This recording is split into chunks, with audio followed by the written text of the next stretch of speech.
Let me just mention one or two differences between Old Covenant and New Covenant. जब एक या दो भिन्नता बताएं पुराने नियम और नया नियम में, In the Old Covenant, external sin was the main thing. और पुराने नियम में देखते हैं कि बाहरी रूप से जो पाप है उसको देखा You जाता know है। the commandments. आप लोग जो है 10 हुक्मों को 10 हुक्मों को जानते हैं Don't worship idols. कि आप मूर्ति की पूजा ना करें Don't take the Lord's name in vain. और परमेश्वर का नाम व्यर्थ ना लें Keep the Sabbath. और सबत दिन को माने, Honor your father and mother. अपने माता पिता का आज्ञा पालन करें, Don't kill. आप खून ना करें, Don't steal. चोरी ना करें Don't commit adultery. और व्यभिचार ना करें, When you're in court and swearing, don't tell a lie. और जब आप शपथ लेते हैं तो झूठ ना बोलें। It was all external, ये सब बाहरी रूप है, except the last commandment. केवल आखिरी वाला। The last one was internal. लेकिन आखिरी जो है अंदरूनी है। Don't desire your neighbor's wife. आप अपने पड़ोसी की पत्नी की इच्छा ना करें, It's not touching her. Don't desire. वो छूना नहीं, उसकी इच्छा ना करें, Don't desire your neighbor's house. और अपने पड़ोसी के घर के कोई भी चीजों का इच्छा ना करें। 9 commandments were external. और 9 हुक्म 9 व्यवस्था जो दिया गया, आज्ञा दिया गया, वो बाहरी रूप The है, 10th was internal. लेकिन 10वां जो है वो अंदरूनी है Nobody could keep it. और वो कोई पालन नहीं कर Even सकता। the Apostle Paul says, I kept the whole law. और In प्रेरित Philippians 3. और फिलिपियों 3 में प्रेरित पौलुस कहता है कि मैं सारी व्यवस्थाओं को But मानूं। in Romans 7 it says the last one I could not keep. When it says you shall not desire, I couldn't keep that. और उसके बाद बोलता है रोमियो 7 में कि आखिरी वाला जो है मैं उसको नहीं पालन कर So पाया। why did God put that one commandment there? तो आखिर में एक ये हुक्म परमेश्वर ने As the व्यवस्था में last क्यों दिया, आखिर में क्यों दिया?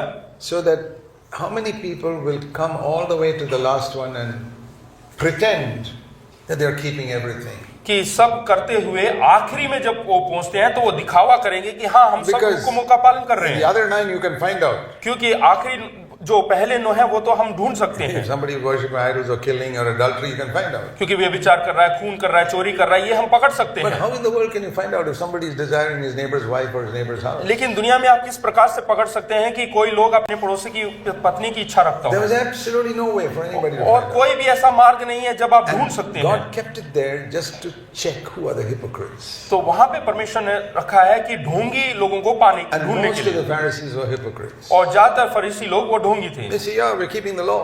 और वो बताना चाहते हैं कि हम सारी व्यवस्थाओं का पालन करते हैं। And no one would challenge each other about the 10th commandment because nobody could keep it. और 10वां जो हुक्म है उसका कोई चुनौती नहीं दे सकता, क्योंकि कोई उसको पकड़ नहीं सकता। But Paul was honest, Romans 7.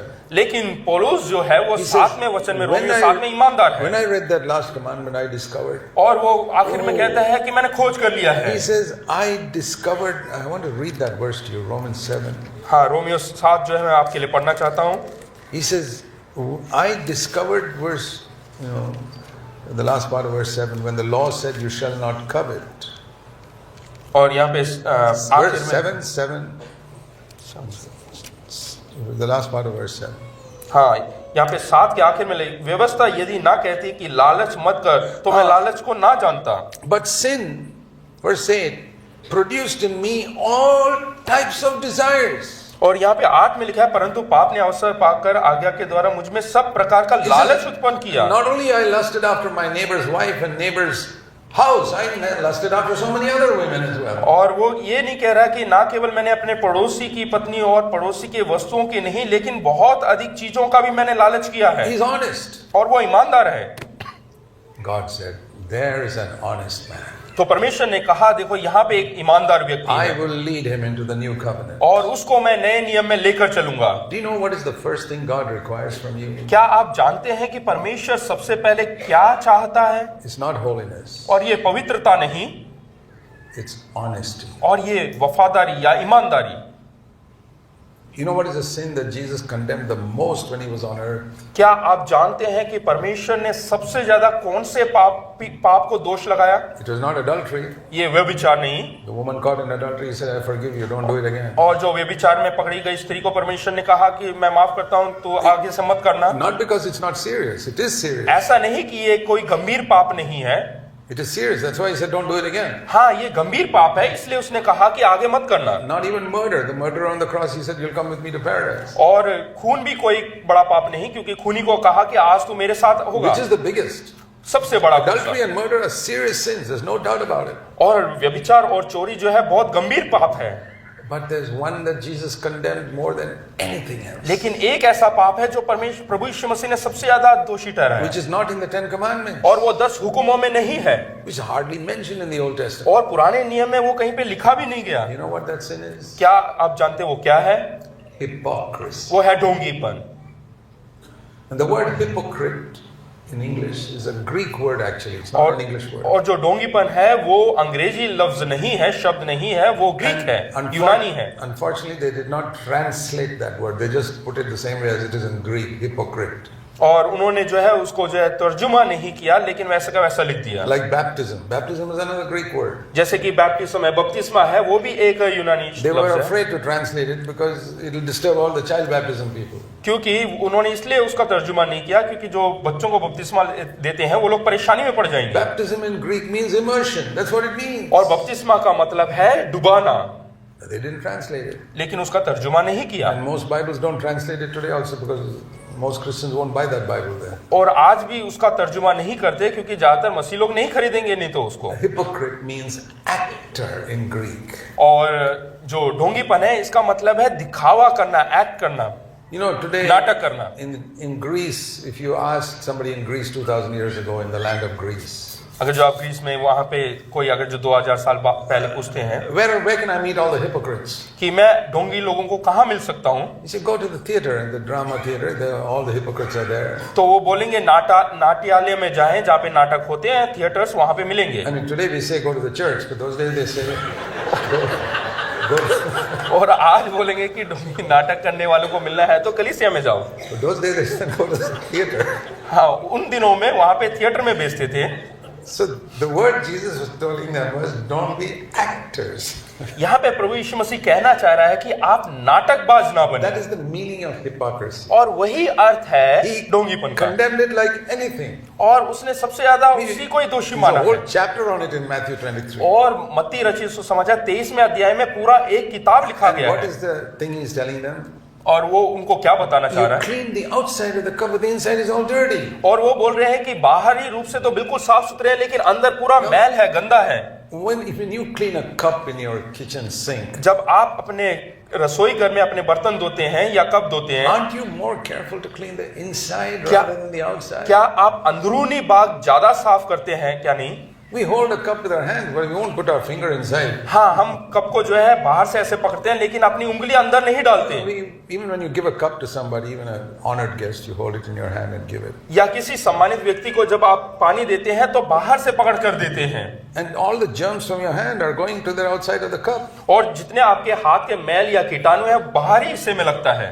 But if you put your hand inside like these people sell tea in the railway stations, या फिर आप अपनी उंगली अंदर डालते हैं जैसे रेलवे स्टेशन में चाय बेचते हैं, your guest will say, well, I'm not particularly thirsty right now. तो आपके जो मेहमान होंगे वो बोलेंगे कि अभी मैं प्यासा नहीं हूँ, मुझे प्यास नहीं लग रहा है। We are all concerned about the inside. It doesn't matter if you're holding the outside and communicating your germs to the outside. हम जो है हमेशा अंदरूनी भाग को ज्यादा मुख्य स्थान देते हैं, बाहर चाहे कैसा भी कीटाणु वगैरह लगा है तो That's भी। exactly what Jesus told the Pharisees. और यही फरीसियों को भी प्रभु यीशु मसीह ने You शिक्षा are दिया। so careful about cleaning the outside of the cup. You wear gloves and all to hold the cup. और आप लोग जो है बाहरी तौर से उस कप को बहुत संभालते हैं, हाथ में जो है ग्लव्स पहन के देते And the हैं, inside is all full of muck. लेकिन अंदर जो है बिल्कुल मैल भरा हुआ है। That is acting. और यही नाटकबाजी You है। know, giving an impression of being very holy. आप एक छाप दे रहे हैं कि आप एक अच्छे व्यक्ति हैं। It's like these Hollywood actors और जैसे कि हॉलीवुड में जो करते हैं, काम करते हैं, act like Moses or John the Baptist in the जैसे movie. जैसे कि वो पिक्चरों में काम करते हैं और दिखाते हैं कि मूसा की जगह वो अभिनय करते हैं, अभिनेता अभिनेत्री के समान। It takes many weeks to make these movies. और कई हफ्ते लगा लेते हैं इस फिल्म को बनाने के they लिए। dress up and they act so holy. और वो इस प्रकार से नाटक करते हैं जैसे कि वो बहुत पवित्र लोग हैं। Okay, 3 hours shooting is over now. और वो शूटिंग हो जाती है, उसके बाद Now I have to go home. उसके बाद घर जाना है। And then I'll be living with my third divorced wife. उसके बाद जो है तीसरी जिसको मैंने छोड़ दिया है, त्याग दिया है, उस पत्नी के साथ रहना है। Drink and watch filthy movies and everything else. और उसके बाद दारू पीना है और गलत मूवियों को देखना। Tomorrow morning come back again, I am Moses. और John अगले the दिन Baptist. फिर से आके जो है फिर से नाटक करना है कि मैं This मूसा is हूँ। called acting. और इसी को ही नाटक कहते हैं। Don't you think a lot of Christians are doing that on Sunday? क्या आपको नहीं लगता कि बहुत सारे मसीह लोग इतवार के दिन यही करते हैं? how they act so holy in their conversation. और आप वो लोग अपने बातों में किस प्रकार से इतने पवित्रता के साथ बात करते Have हैं। you ever heard a man yelling at his wife in a church service on Sunday morning? Have you ever heard a man shouting at his wife on Sunday morning in the church service? क्या आपने कभी एक जवान व्यक्ति को अपनी बीवी के ऊपर चिल्लाते हुए देखा है इतवार की This सुबह? is acting. इसको कहते हैं नाटक। To be honest means I'm the same at home as I am in the church Sunday morning. और एक ईमानदार व्यक्ति का मतलब यह है कि आप घर में और कलीसिया में दोनों जगह एक समान हैं। That means I'm always conscious of the presence of Jesus Christ. इसका मतलब मैं पूरा ध्यान देता हूं प्रभु यीशु मसीह के उपस्थिति के बारे में। This is the way to test your hypocrisy. और यही एक परीक्षा है आपके ढोंगीपन होने का या ना होने Now का। imagine one day you hear a knock at the door.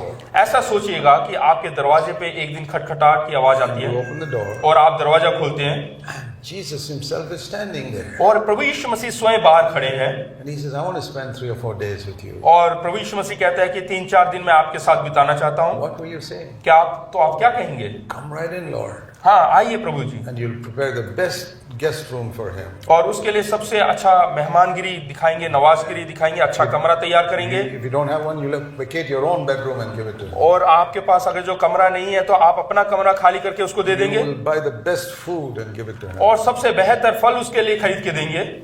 But will you have to change some of your behavior in your house that day? क्या उस दिन आपको क्या अपना स्वभाव कुछ बदलना पड़ेगा? Will you have to speak very kindly to your husband or wife that day? तो उस दिन क्या आपको अपने पत्नी या पत्नी को बहुत धीरे से धीमे से बात करना पड़ेगा? Not the normal way you speak to them. जैसे आम दिनों में बात करते हैं उस प्रकार से नहीं। And certain TV serials that you regularly watch, you will not watch because now Jesus is in the house. और कुछ टीवी प्रोग्राम्स ऐसे हैं जो आप लगातार देख रहे हैं, वो उस दिन आप नहीं देखेंगे। Would you have to hide some magazines somewhere which are lying around? या कुछ मैगजीन जो किताबें हैं वहां पे पड़ी हुई हैं उनको छुपाना पड़ेगा? Would there be things you have to change in your house because Jesus is there? क्या आपको कुछ घर में कुछ चीजों को इधर उधर करना पड़ेगा क्योंकि प्रभु यीशु मसीह आपके घर में है? And another day, और and दूसरे another दिन day, third day, और तीसरे fourth दिन, day, चौथे दिन, and you're so well behaved. और आप अच्छी तरीके से जो है वहां पे सबसे बात कर रहे हैं और बर्ताव कर रहे हैं, But it's a strain for you. लेकिन ये एक अलग सा चीज है आपके As लिए। you're about to switch on the TV, you suddenly realize, oh, Jesus is here. जैसे ही आप टीवी चालू करने जा रहे हैं आपको महसूस हो रहा है कि प्रभु यीशु मसीह आपके पास है। And on the fourth day, और चौथे दिन he says, okay, Jesus, I'm going.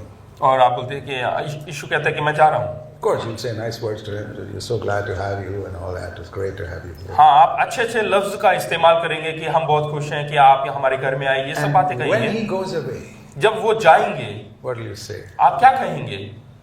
Ah, now I can relax and be myself. आप एक लंबी सांस लेकर बोलेंगे हाँ अब मैं आराम फरमा सकता हूँ। Then you're a hypocrite. तो आप एक नाटकबाज हैं। We say Jesus is in the house. हम बोलते हैं कि प्रभु यीशु मसीह हमारे घर में है, We don't really want him. लेकिन हम असलियत में उसको नहीं चाहते हैं घर If में। you don't believe me, अगर जो आप विश्वास नहीं करेंगे मुझ पर, spend one day in your house when you go back.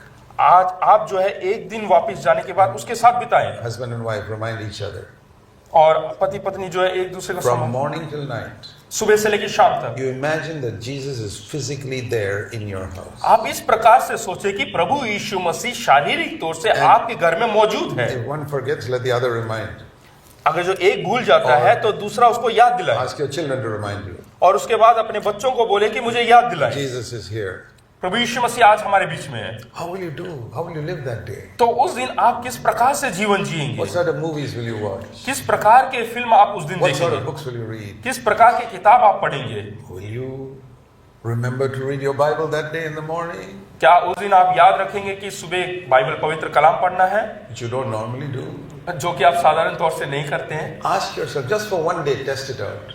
एक दिन के लिए आप इसकी परीक्षा लें। If you're serious about saying, Lord, I don't want to be a hypocrite in my life. अगर जो आप गंभीरता से लेते हैं कि प्रभु जी मैं बिल्कुल ढोंगीबाज नहीं बनना चाहता हूँ I'm giving you a prescription that will deliver you from hypocrisy. और मैं आपको एक राय देना चाहता हूँ जहाँ पे आप जो है इससे छुटकारा पा सकते हैं ढोंगीपन Once से। you finish that day, और वो दिन बीतने के बाद ask yourself, do I want to live like this every day? आप अपने आप से पूछे कि क्या मैं इसी प्रकार हर दिन जीना चाहता हूँ, Or was it such a strain living like that? और ऐसा बहुत ही अनोखा चीज है जीना। The devil's deceiving you. जो शैतान है वो आपको धोखा देगा। Jesus said, my yoke is easy, my burden is light. प्रभु यीशु मसीह ने कहा मेरा जुआ जो है हल्का है।